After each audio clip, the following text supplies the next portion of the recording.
So, alright, so this TikTok is in an interesting position and she's asking us for our advice. And I don't even really know why, because our opinion really doesn't matter in this situation. But it does open up the door for an interesting discussion, so let's get to it. So as I understand, her name is Lynn, and in 2020, her baby father Jamal was shot in the head and barely survived. But he suffered a traumatic brain injury, a TBI. Now, he seemed to be in a vegetative state, but as of now, he suffers from aphasia. He has the ability to lightly communicate and has limited motor skills, but he has his sense. This dude's still at home. A regular nigga like me and you, and somebody that you knew or know right now. As of now, Jamal is able to drive. He takes flights. She said he be gambling, and bro, even go to the strip club and shit and be hanging out, drinking and all, drinking, smoking. He be hanging, okay? Now, at the time of their shooting, their relationship was a bit rocky, but she was there for him regardless, okay? While recovering though, he eventually began living with his family, but after a while, she claims that his family took him to a group home, and within a week, he called his baby mother to come and get him, and since then, he's been staying with her and her mom. Now, Lynn started to document Jamal's journey to recovery on social media, and they've been growing. They've grown a following, but now she's speaking on possibly focusing on herself and healing from the trauma. Listen to this clip to see what she has to say, then we'll come back with some more conversations. Hey y'all, so tonight I want to have a really deep, heavy conversation. At least it's going to be heavy for me. I want to talk about a few things that have been sitting on my heart. I think we should do it at like 8 p.m. Central. It's like 5 here right now. I live in Minnesota, so it's gonna be Central Time. I've been with Jamal 3 years before he got hurt, and then 5 years after when he got hurt. That's when he got his TBI. And one thing for sure is, before that man got his TBI, he loved the ground that I walked on. Like, there's nothing I could ask for. There's nothing that didn't get handled. Nothing. But, you know, after his injury, a lot of things have changed, you know, and we sit online and we talk about, you know, what's the same and, you know, what's different, but we're always like talking about, personality and stuff. But the whole thing about it is, I stayed, I loved him through it. I do love him through it. When he couldn't talk, when he couldn't walk, I stayed because that's unconditional love, you know. Not your ability to do for me or what you have done for me, you know, but just the situation. I knew the person and I knew he could get back to himself. But sometimes, you know, people, their love changes and, you know, they change. So you have to kind of like figure it out, you know, especially with a person who is going through their own healing. So I want to ask tonight, it's going to be a question you can answer here. You can come and answer. When the love changes after trauma, do you stay or do you go? So you can drop your answer if you're not going to be there tonight, or you can drop how you feel in the comments, but it's going to be a deep conversation. Let's do 8 p.m. Central. And come if you can relate. Come if you need advice on what you're going through that's similar like this. Come if you're healing, or just come with good vibes. But just please come with good vibes. So, see y'all there. Now, she was hit with a bunch of mixed reactions. Some people were supporting her and others were saying that she wasn't shit for wanting to leave him. But she stated that she doesn't want to leave him. She's not going to stop caring for him, but she does have her own needs. But Jamal isn't recovering as quick as she expected, and she believes that it's due to outside influences. She says that she's nursed him to the point that there isn't much more that she could do, and that he has to want to get better with speaking and walking, but instead of focusing on his therapy, he's choosing to hang out with friends, go to the bar, go to the strip club, smoking, drinking, shit like that. If you can't take out the handicap part, then you're always going to be super like pity and sad and sorry. And Jamal doesn't need that. Jamal like gets in the car, he drives, he goes to the strip club, he gamble, he can get on a flight. Like he don't need that. Like that's not where we are. Like I wish y'all would take that part completely out, because that's not it at all. I think Jamal is doing really, really good. I think I have personally got Jamal as far as I feel like he can go. I feel like Jamal has to work harder to get where he wants to go.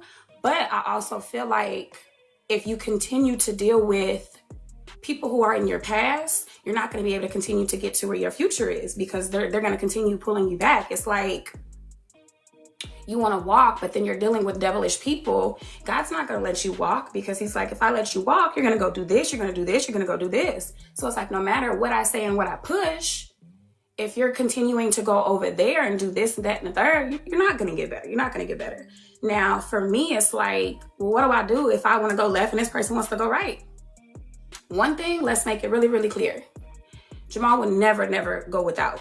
So this conversation isn't about him not having nothing, not having a roof over his head. Jamal will never, ever go without. This is about having transparency with dealing with somebody with a TBI and the things that you go through that people don't talk about.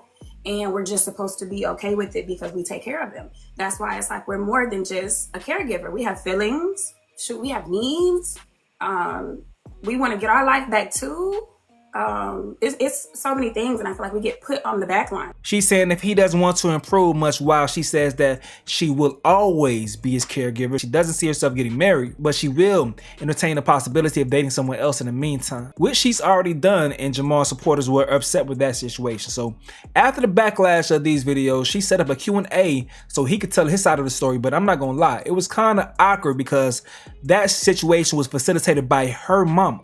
But he did admit to some things that were pretty shocking, man. But before we get to that Q&A, to give you guys an idea of Jamal's memory and his ability to recollect, peep this first. Okay, so we're gonna do a fun Q&A. Oh, damn. All right, let's do it. I know. Who said I love you first? Me. Who gave the best gifts? You. Who was more likely to apologize first after a fight? Me. Who was the better storyteller? You. Who was most likely to forget where they parked the car? You. Who started the most arguments? Me. Who was the better cook? You. Who had the better style? Me. I did. Yeah. Who was more street smart? Me. Who fell in love first? Me. I did. I did. Who was the better driver? Me. Who takes longer to get ready in the morning? Me. Who is more likely to dance Who is more likely to dance at a table, on the table at a party? Me. Who's more likely to sing in the shower? Me. Who's more likely to be on reality TV?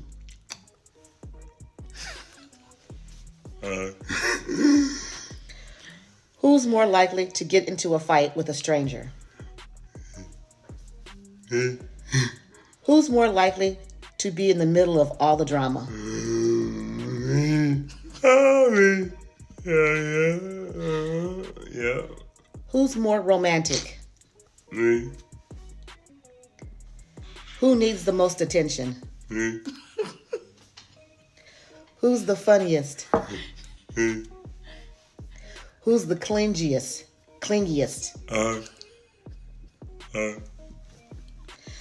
Who's more loyal? Me. Who's the better communicator? Me. I am.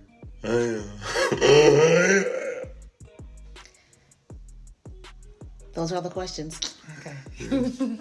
I Hit that follow button right now. I know. For 3 years, y'all been saying the same thing. She's cheating on him. And y'all see Jamal at the new crib, the old crib, all the cribs, and y'all still listen to the bull crap. So stop pointing at that, please. So let's get some tea out. Before your relationship, right? Who was the cheater in y'all's relationship? All right, we couldn't hear that. We couldn't hear that. They want to know. They think they spilling some tea. So here, before you were injured, who was the cheater in your relationship? Was it you or her? Are you sure? I'm asking you. Are you sure? Are you sure it was you? Were you a cheater? I'm asking you. I didn't really mess with you too much with it back then. Huh? Look at, he's smiling. Were you a cheater? A little bit? Yeah. Okay. Have you been with another girl since your injury? Yeah. I didn't hear that either. Yeah. Are you guys hearing some of the tea that people think that they know? Yeah. So for those of you who are unaware, Yeah. Jamal did live with his sneaky link, right? Yeah. Yeah. Once Jamal was able to move around in a wheelchair and stuff, he wasn't fully healed, but he didn't have a feeding tube or you didn't have a trach. He moved in with his sneaky link, right? I did. Y'all hear that? So this is what I say: be prepared. What? Your trach was gone. Yes, it was. It was. You did not leave the house with your trach like that. You want me to show you a video? No. Yeah. So that's what I say when I say be prepared to, if you guys asking questions, be prepared for the answer, not the answer y'all make up. No, Jenny, I'm not. She had made a comment. I gave her the opportunity to come up, turn her camera on. We don't want to talk to a blank screen, to a troll page. If you can't get up here and say it with your chest out, then don't get up here and say it at all. Stay in the comments with the negativity, because I got the man right here. And again, I just asked, were y'all aware that Jamal lived with his sneaky link? And it got quiet. And y'all talk about we being messy.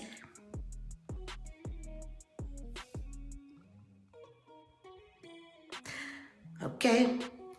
Messy and dead wrong?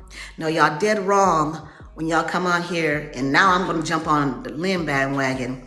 When y'all talk about Lynn, who has done nothing with her pure heart, but tried to bring Jamal back to the best he can be. And y'all want to come on here and shame and throw lies and put dirt on her name. That's what I don't like. But the person who's doing the dirt, y'all want to smile in his face and be like, but he got a TBI. He got a TBI. We don't need to block anybody. It's the truth, and I don't love him any differently, but I got receipts and I lived through it where y'all have not.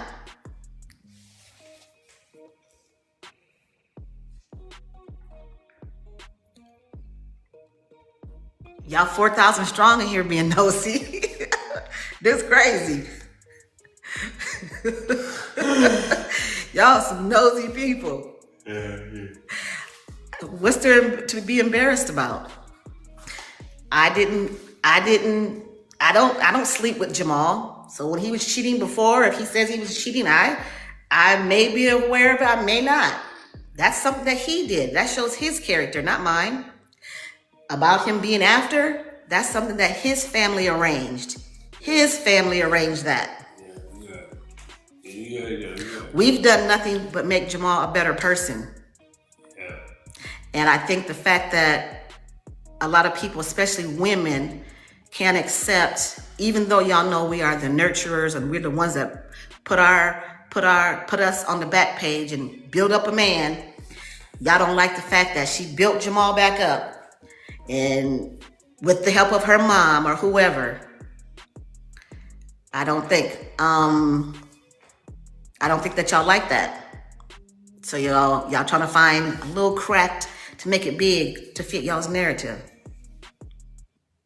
Okay, so bro admitted to cheating before and after the injury, which is crazy as hell. That's wild as hell. But how much of that was he saying under his own will? That's the real question right there. If he's saying that without being coerced, then he has more sense than some people are giving him credit for, many people, and that's the common theme within the discussion surrounding the situation. Now, there was a weird portion where people were claiming that a girlfriend abused him after this live because he was seen later with his shirt ripped, but that was quickly debunked because he actually did it himself while on live with other folks, you feel me?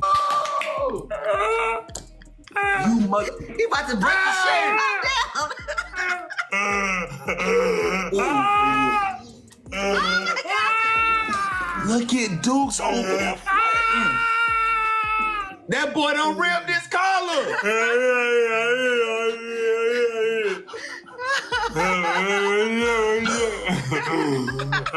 She right there. She just followed. Oh, she gave you a follow too. So I just wanted to squash that narrative because people get pretty creative when there are situations like this. Like they saying Lynn out here treating Jamal like Medea's Diary of a Mad Black Woman type shit. These folks crazy. He has a lot of female followers. They like him. I can read. I see the comments. They think he handsome still and all that shit. So they like him and they not playing about him. They know he's vulnerable, and also ladies are natural nurturers, but some get a bit out of hand and they create wild scenarios out of thin air. But nevertheless, Jamal's family though, they started to chime in on the story after he emphasized that he doesn't rock with them like that, and his girl Lynn has been taking care of him. Jamal, do you have a good relationship with your family? No, not at all. From like seeing his family, they leave him in the motherfucker where he can't get up and go do shit for his motherfucking self. You can't pull up to go get Your baby mama right there. I told you her messy ass. They wait till they get tired of him, like she on TikTok talking about she tired of him. They wait till they get tired of him to drop him off at somebody's house and leave him for 4-5 motherfuckers. Don't bring no clothes, no drugs, no shit, nothing. You know what I'm saying? Y'all getting all this motherfucking money, but y'all got my cousin out here looking up. All that, like, come on, man. Nana said, tell them about the document she found, so that Scooter can't see his mom and siblings. Oh yeah, that's another thing. They found a motherfucking restraining order on my sister, his mom, his little sister, and his brothers. They were taking them to the Courage Center where he was getting therapy. They declined Courage Center right here. This the Courage Kennedy. Why the fuck they talking shit talking about a motherfucker taking them to a facility? No, his brother who's right here was taking them to Courage Kennedy for physical therapy, and that bitch set my and called the police. My cousin was on the run on the felony motherfucker once, and he's taking his brother to physical therapy, and Shauna set him up and got his brother sent up the motherfucking river when all he was doing was taking his brother to physical therapy. Talk about something he can't. Ain't nobody got time for that. Nobody has time for that. We all have our own life going on. When we say Shauna, we talking about Lynn. Yeah. Her name ain't Lynn, it's Shauna. My middle name is Lynn, bitch. You acting like that's not it. I post y'all the fake ass power of attorney. It was filed, June 2021. This was filed months or a year later after he was shot. Scooter was shot in April of 2020. It got found while we was in. It got filed June 7th, 2021. I have the documents. That was after the fact. So that means when we were at North Memorial and the family was in the emergency room right there in the walkway. Do y'all got? Since y'all want to know, they instantly, the mom instantly came and told us that we couldn't be there. It's a power of attorney that we couldn't be there. The mom couldn't be there, and they couldn't answer no more questions for us. Whole time that was a motherfucking lie. Cause they. Now I'm gonna be honest, all that shit sounds like a bunch of deflection. None of what they're saying changes the fact that she's been caring for your family member for years after you allegedly placed him in a group home. And he may have been simply overwhelming, and that may have been the best situation for you guys. True, I ain't gonna mess with y'all on that, bro. I'll just say I have family members that can't care for themselves, and I understand the burden. I get it. But in this situation, both sides have admitted that there was an actual physical altercation between him and his female cousins, bro. I don't know if this is true. I'm just telling you what was being alleged. You make it. I like how you make it sound so like that. You know what I'm saying, sir? But that's the truth. That's what they said. We the same. He was in danger around us, but us two, we the same two cousins that he jumped on. We the same two that she was on there making fun of. What do you mean? Hold on, slow down. He jumped on us, but we endangering him. So y'all did fight yourself. Y'all did get an altercation. He fought us. That man's strong as hell. He fought Ma'am, us. he showed a video. They showed a video of him being. No. She got her own separate ass whooping because she was doing some other shit. Wow, that was another So he day. whooped both their ass. Two different separate. My question is, Lynn.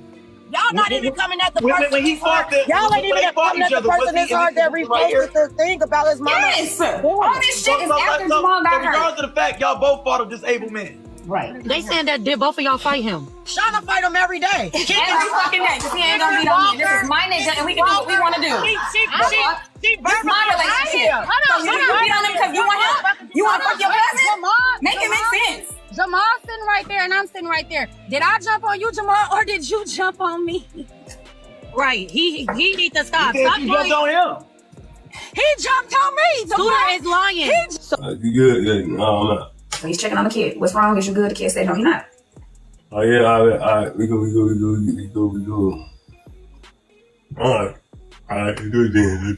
Right? So now let's do it then as he is trying to come to the kid's defense. Yep. And then, yeah. So the girl is doing this. Yeah, what? So she's saying whatever she's saying and putting him in his head, basically. Yeah. So he like, damn, like, bitch, you gonna keep on muffing me in my face? Yeah. Okay, cool. It's up. Oh. Yeah, you know, I did. So he watching her now, and she steps up to him. Yeah. So he's sitting down. He snatched her up, and he's showing you that he put her in a headlock, and he beat her up. I did. Now her cousin comes in, and he hit the cousin. Yeah.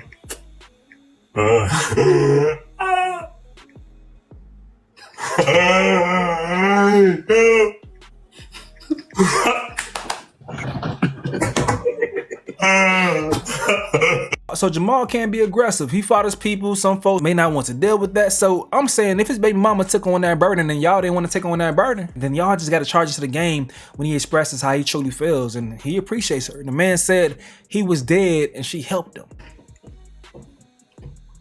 Hey, Dad. Hey, son. All right.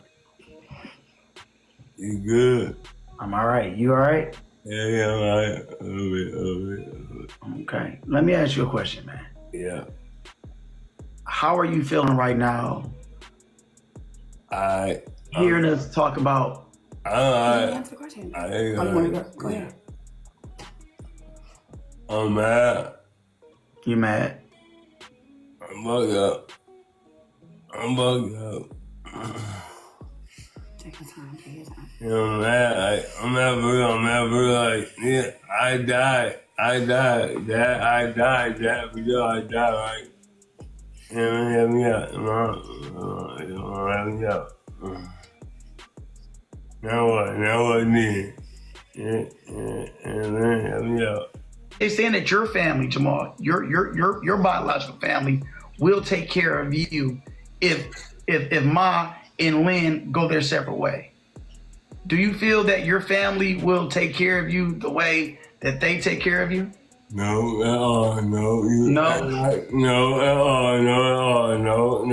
Now y'all hear that for yourselves. No. Jamal is sitting here telling y'all, this grown man is telling y'all that he don't want to go with his family. He don't want to go with them. He cool where he at. Look.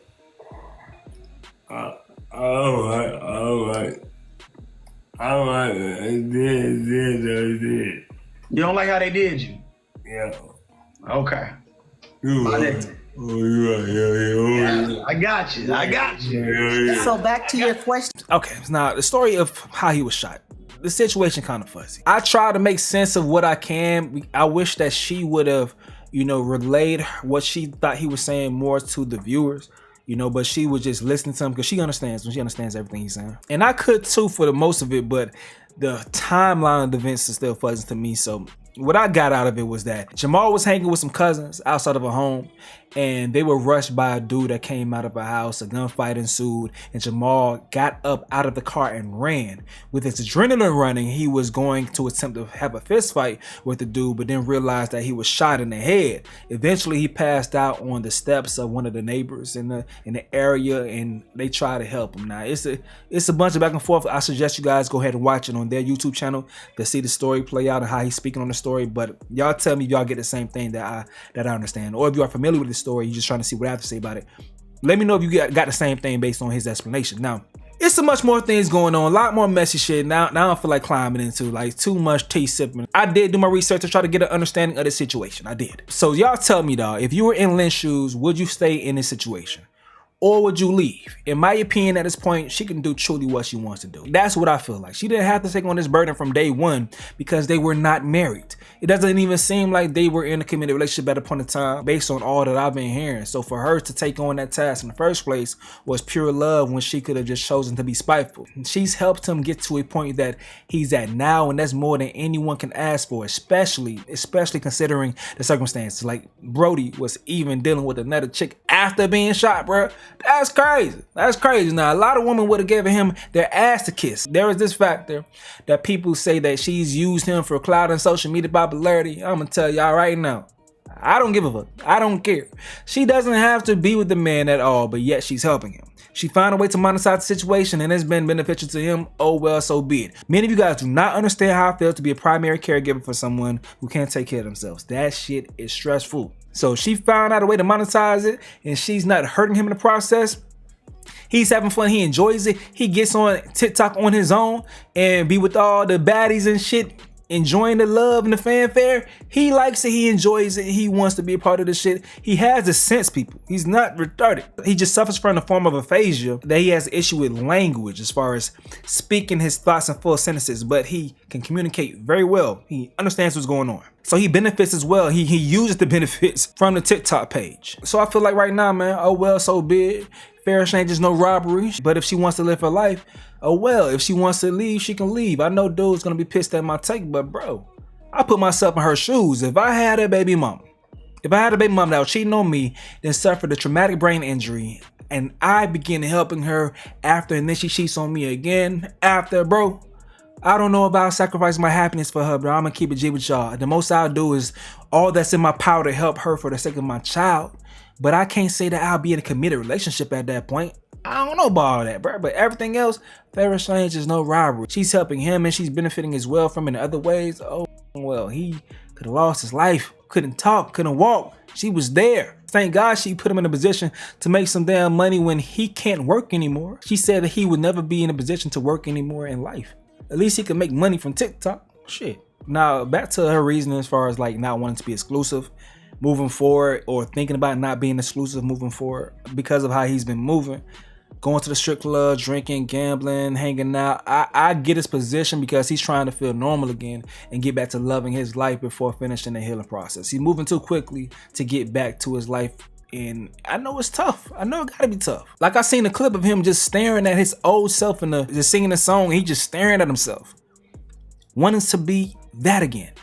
That gotta be hard, man. And in her perspective, she watches him, she sees him, she knows he wants to feel normal. So she isn't trying to impede on his liberties, you feel me? But I'm not so sure how much is that her being naive and not accepting that he can't make some decisions on his own right now, whether it's because of him being impaired mentally or impaired emotionally. You know, sometimes even with all of us in great health, emotionally can be up and make the wrong decisions. Or I'm also wondering, you know, if he very well can make these decisions and she's giving him his freedom, just like, you know, just like, you got it. But all in all, dog, what she chooses to do moving forward, I don't think what we think matters. She's done more than enough for him. She probably was a bit naive if she banked on him truly, fully recovering and living happily ever after with her. But all she did came out of love. She acted naturally as a nurturer. I'm saying people allude to, oh, she had some ulterior motives for helping him. Nah, bro, I think she really tried to help him. I think she loved the dude. Sometimes some ladies do help you in vulnerable times with hope for that Disney Channel story in their minds, you feel me? Yes, she truly does love him, but she also wants the dude to appreciate what she's doing for him too. some ladies do have that going on with them, but I think that's an instinctual thing rather than her plotting on them type shit. But nevertheless, like I said, she acted naturally as a nurturer. Her problem right now, her only problem right now, that she's looking for validation if she does decide to leave. That's the problem right now. That she wants everyone to be okay and understand why she's dealing with other men if she decides to deal with other men. That right there is what's turning this possible loving story, beautiful story into a messy, ghetto cautionary tale, which may needs to be told so, you know, many people could hear the truth and see how things really go. But it's dirt doesn't need to be shared, in my opinion, you know, to validate your decision. If you want to move on, just move on. It just seems obvious that she's trying to save face to maintain a following after this point, but you're only upsetting the people who are only here to support bruh, to support Jamal. But to be real with you though, baby girl, you just got to go ahead and think this over, make a choice and be confident in your decision and keep it pushing from that point. Whatever you decide to do, be confident with it because you've done more than enough so far, man. That's just my thoughts on the situation. So, hey man, y'all gotta let me know what y'all gotta say in the comment section below me. I'm gonna go ahead and get up out of here though. This is another update with Stace. Yo.